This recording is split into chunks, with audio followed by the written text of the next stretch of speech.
I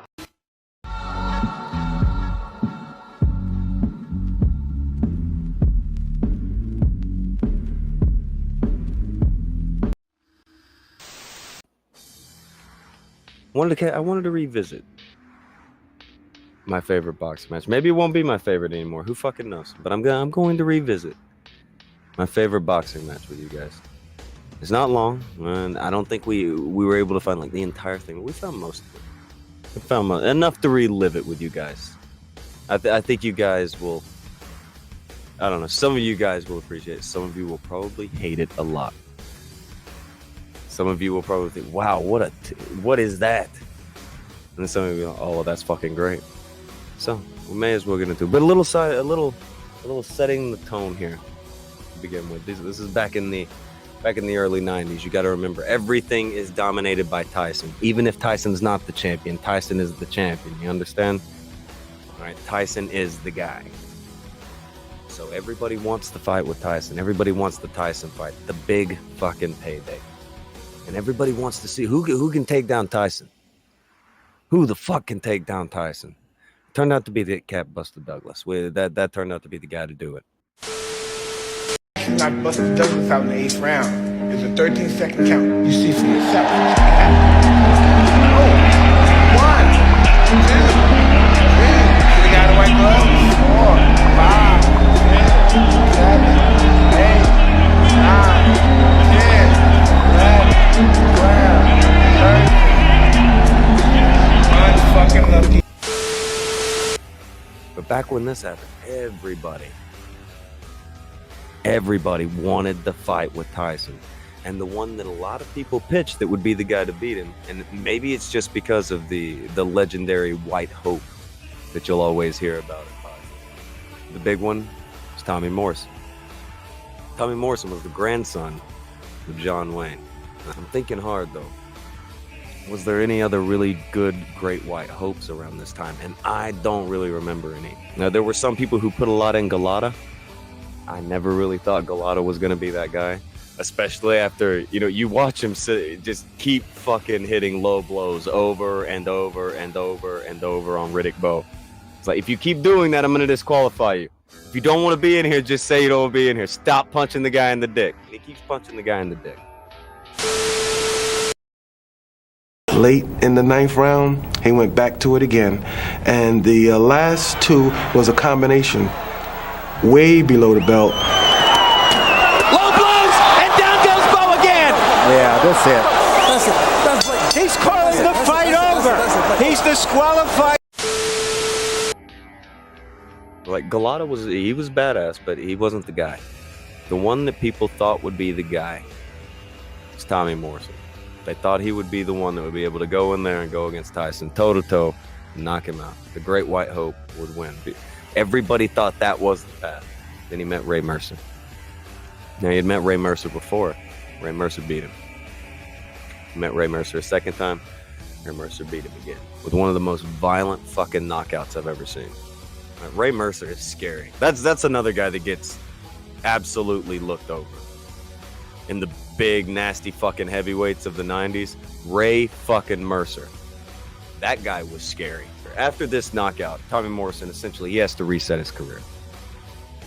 Everything's got to be retooled. They got to refocus everything.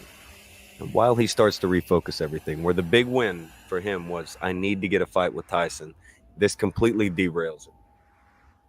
Now he's just got to pick up the pieces. While he's doing this, George Foreman makes his comeback to boxing. George Foreman is the heavyweight champion again at age 583. I think he was actually like 44, but still the heavyweight champion of the world comes back after fucking like a 20-year hiatus, completely unrecognizable from who he was. Completely fucking unrecognizable. George Foreman does not even look like the same man. Wins the heavyweight title, knocking out Michael Moore. George Foreman, at 400 years old, 20 years after he lost to Muhammad Ali. The man talked about having nightmares. Every night, almost. He would have nightmares where he was on the mat and couldn't get up. And it drove him nuts. He ended up becoming a preacher and, you know, selling grills. I grill with George. I grill with George. George. Yo cocino con George. I grill with George too. Mr. Foreman, sir, I know you don't know me, but I'd like a minute of your time. You want a grill? No, sir. I'm pretty well set for grills. I sell them for a living, along with propane and propane accessories. Good man. That became what he did. Yeah, that's what was happening. This is what was happening during this period of boxing. So Tommy Morrison goes down, lost to Ray Mercer. The rise of George Foreman takes place. This is a legend comes back, and he just pops these motherfuckers like pimples. George Foreman hits you, you're done. Now, George Foreman gets a hold of the heavyweight title. So what's got to happen? He's got to get challengers. The challenger that they go with, Tommy Morrison. Tommy Morrison is going to get a shot at the heavyweight title, and the title is going to be around the waist of George Foreman. And nobody gave Tommy Morrison much of a go here. Most people thought he was going to get his ass handed to him.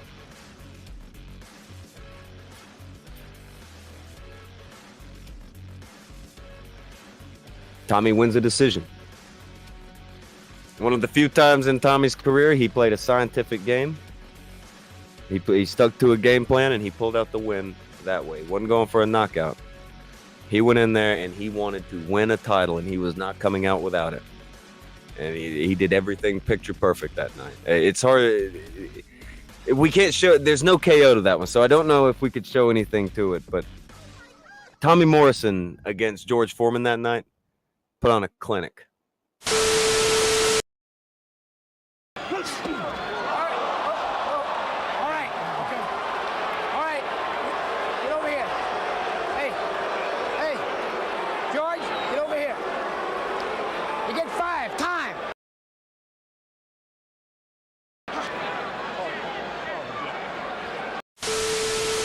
Kept going, and he pulled out a win. Got the heavyweight title off of George Foreman.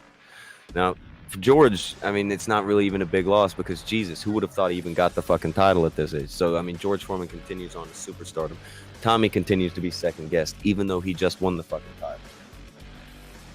He's looking for opponents, and he even gets one scheduled. Now, he got several scheduled, but in this case, he gets one scheduled. They pull out. Now, in most cases, guys would say, fuck it, all right, we'll reschedule it, whatever. Well, this is the one that was happening in his hometown. Tommy Morrison said he was going to go win the world title, and he's going to come back and defend it in his hometown. So he did not want to reschedule this fight. I'm gonna make you go back. As you can see here, ESPN had the pre-fight feature playing for the home viewing audience. However, while the tape played, the crew behind the scenes scurried as they feared a complete collapse in the event as Tommy's scheduled opponent Mike Williams refused to leave his dressing room after, according to top-ranked promoter Bob Arum, declining to take a pre-fight drug test. There were various theories as to why Williams refused to fight, but it mattered very little in the heat of the moment. They needed someone to get in the ring, because as much as the home crowd loved Tommy, they weren't prepared to pay $20 to watch him shadowbox. From his dressing room, Morrison announced that he would refund all the paying customers in attendance. Are you guys ready? You guys ready? You guys ready for my favorite boxing match? Because here it goes. Yeah. This guy, they told him 30 minutes ago, I'm going to fight, and he loves it. I mean, he's a journeyman heavyweight, 34-10. He is not a contender, make no mistake about that. He's a guy who's been in with lots of contenders, just lost to Franz Botha. Yeah. You heard that right. You heard that right. He's coming out to hit me with your best shot. He was in the audience eating a fucking hot dog. Found out there's no opponent 30 minutes before the fight, and our boy Tim here said, fuck it, I'll fight for the fucking heavyweight title. And he's about to fight for the heavyweight title. It's the best fight ever. This is my favorite boxing match of all time. Favorite fight ever. Who's gonna fight maybe Tommy Morrison in a couple months. Lost to him by decision. He's the kind of guy who'll hang in there and do his best. And that's what he's gonna try and do tonight. Well, he's going to be loose, I'll say that. He always is. Tim Tomashek. Look at him. Yes, Tim skipping into the ring. Glad to be here. Guy that loads trucks at Shopco. And, you know, he's going to go back and have something to tell the boys around the loading dock. Absolutely, not to mention his grandchildren.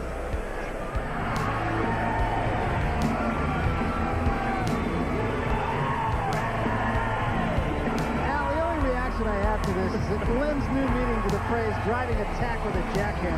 I'll tell you what, Tim Tomashek had the greatest line from ringside. He came over and he looked down at us. He said, "What is this, a fight or a disco? What's going on?" And out of the smoke emerged Tommy Morrison to do battle with the Doughboy. This guy is every guy who hangs out with everybody's dad at barbecues. He's the boxing Bill Dauterive. I mean that in a good way. I loved him. Fighting out of the red corner, wearing the blue trunks with red trim, weighing in at 205 pounds. Fighting out of Green Bay, Wisconsin, his professional record, 35-10. Tonight, that's not a bad record. For his Cinderella shot at this world title, Tim the Doughboy Tomashek. 32 of the 36 victories by KO. Ladies and gentlemen, presenting the WBO Heavyweight Champion of the World, Tommy the Duke Morrison. Any questions? Here's my 2-second over here, right here. How about right here, right here? All right, gentlemen, good luck to you. The bell, let's come out and rumble. Hello, Ray. Oh. There is a look at Tim Tomashek, and knowing him as I do, I'm sure he just said, "Hey, glad to meet you, Tom." There's Tommy the Duke Morrison. No goofing around for him. Oh, he's a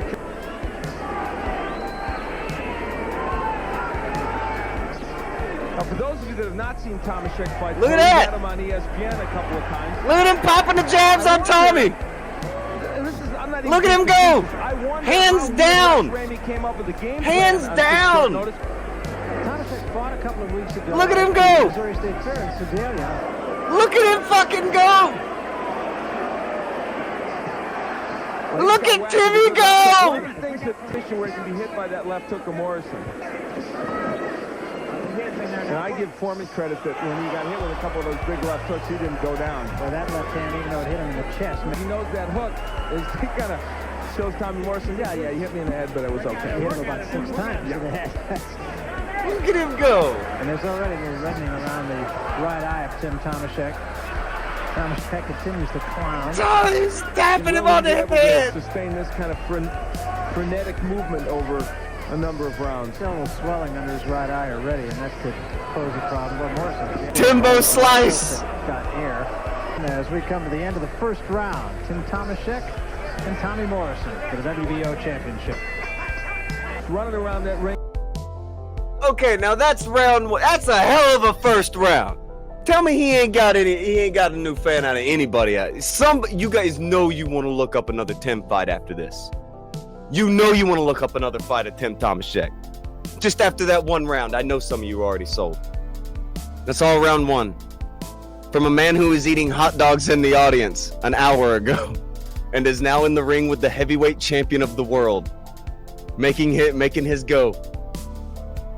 Making his fucking go at the heavyweight fucking title. Tim Tomashek is the fucking man. And that's why this is my favorite boxing match ever. Jabbing, doing his shtick. Everybody gets 15 minutes in the spotlight, and this is Tim Tomashek's. Look at him. He'll eat him, and he gets right back in there. Noogie! Noogie! Giving him noogies. He gave the heavyweight champion a noogie. He ain't got to win this fight. He went from eating hot dogs in the audience to giving the heavyweight champion of the world a noogie. He ain't got to do shit.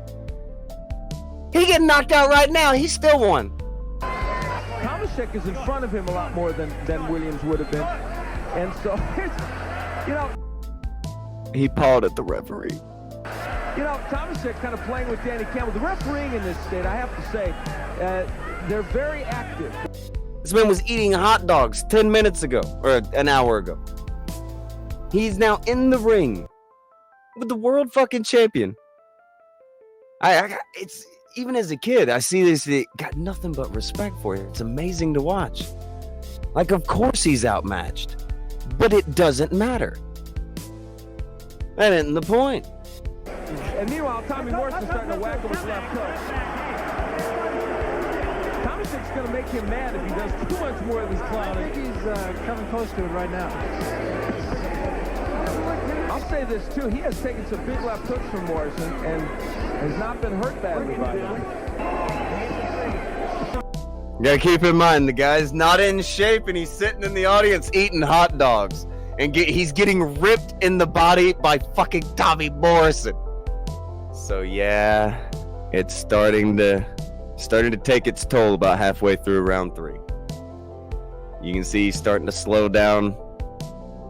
You can see it. Tomashek has gotten through 9 minutes of this fight now. And we'll be back with more from Kemper Arena in Kansas City. That's part of the reason why he's being hit a lot harder. With a double left hand again. That hurt Tomashek. And down goes Tomashek from the barrage of punches. And that's, or the bottom of round 4, the last 20 seconds of round 4. Our boy Tomashek goes down. He finally went down. Is it over? Is it over? Still a wobble.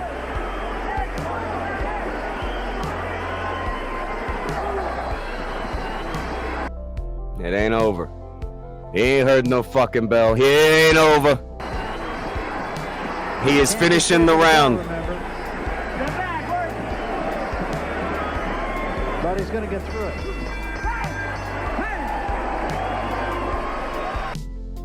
Walk into the wrong corner.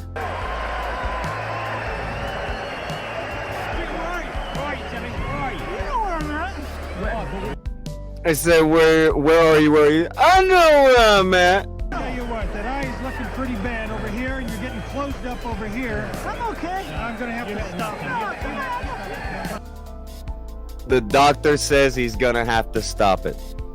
Tim got up. He wanted to keep going. He was going. He was having his go for the heavyweight title. From sitting there having a drink and eating a hot dog to in the ring for the heavyweight title. And yeah, he had slowed down. Yeah, he got knocked down. Yeah, he got. But he still wanted it. He wasn't done. The doctor is in there saying, no, you're done. He's like, I'm not done. We're not done. Timmy ain't done. Timmy ain't fucking done, guys. Timmy wasn't finished. Timmy still had some fucking gas in the tank. Because Timmy's the fucking man. The winner by TKO, retaining his WBO title, still heavyweight champion from Kansas City, Tommy, the Duke Morrison. What if I told everybody right now? What if I told everybody right now that you still haven't seen the best thing about Tim? Well, Oh no, Jeepers Creepers, not at all. Still work, doesn't even probably know I'm on. I do work at Chalco. Hello everybody from Green Bay. I love you, Mom and Dad and everybody. Hey? All right, this is a big moment for you. Now, you did perform pretty well there for a few rounds. His power was really the thing that made it. Well, I'm a good-looking guy, can't you see? Jesus. But he's too strong, eh? He's Oh, a very my God. good man. And all the Morrisons, I know everybody, you know, and it's just too strong, too big. Interesting moments in this fight. And in this case, tell me exactly from a boxing strategy standpoint what you were doing here. Praying to Mom. Mom, help me. The kid's got big strong arms in her. Oh, Jeepers.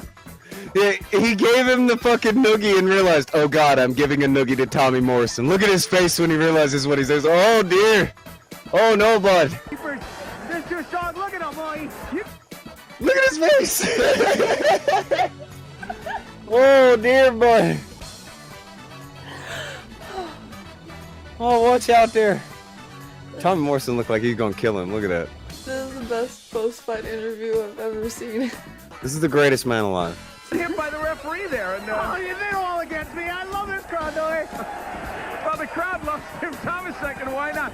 All right, now, you had a big moment here tonight, and that you made an effort. I got to ask you something. Why don't you get down and fight in the cruiserweight division? Why? Hey, you might too much. You might be the world champion. Remember? We fought you did. Wamba, and you went the distance with them. I know. They tricked me. They tricked you. Free wine on the flight. Shut up, man. Tim, congratulations. Thank you. I love everybody. Hello, Green Bay chapter. Tim Tomashek. I've seen everything now. A boxer who says after being beaten to a pulp, Jeepers. Creepers, not at all. Jeepers. So all of a sudden, Jeepers. Jeepers. The thing that made it. Jeepers. It's Jeepers. Oh, Jeepers. No, Jeepers. Not, Jeepers. Jeepers. But, yeah. One more Jeepers and I'm going to have to take away a point. Tim is the best thing ever! If you've made it this far, thank you so much for watching the video. If you're new here, be sure to hit subscribe. If you liked the video, please make sure to leave a like and a comment below and tell us your thoughts. If you wanted to help out the channel as well, we also have memberships available, and you can check out our Twitch links in the description box below, as well as join our Discord. That's all we have for you today. We'll see you in the next one.